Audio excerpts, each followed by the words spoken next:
I've only just got my hands on the RG405M, and even just after a couple of days of using it, there's so many things I want to talk about.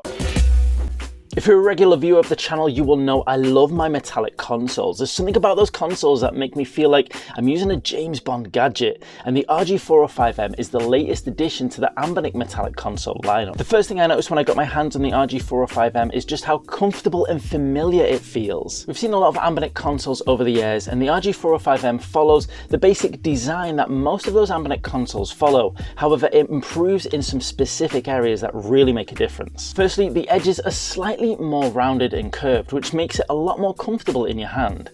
Previous Anbernic consoles and the previous metallic versions as well all had a much more squared off blocky shape.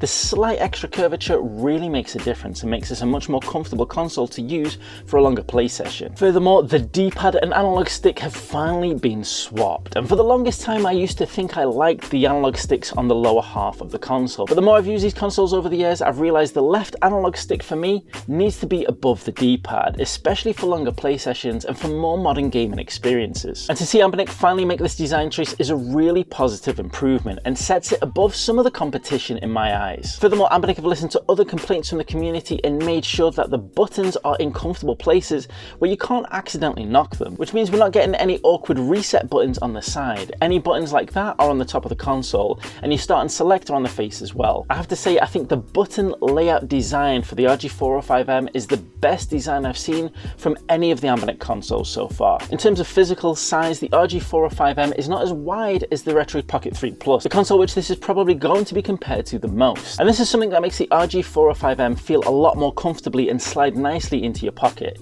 The Retroid Pocket 3 Plus is very pocketable, but the RG405M just takes it to that next level. With the improved internals of the RG405M matching now the Retroid Pocket 3 Plus like for like, PlayStation 2 and GameCube emulation is even better. And from my initial experiences, it looks pretty good. However, I'm going to need to do a deep dive on just exactly how well the RG405M can deal with PlayStation 2 and GameCube emulation, and more specifically, we need to do a direct comparison to the Retroid Pocket 3 Plus and see how it goes toe for toe. Furthermore, game streaming, something which I found myself doing a lot more frequently on my Retroid Pocket 3 Plus, needs to be checked out on the RG405M, because to date, Anbernic consoles have struggled with game streaming services because the shoulder buttons don't provide the analog input that's needed for those game streaming services, whereas the Retroid Pocket 3 Plus was able to deal with that.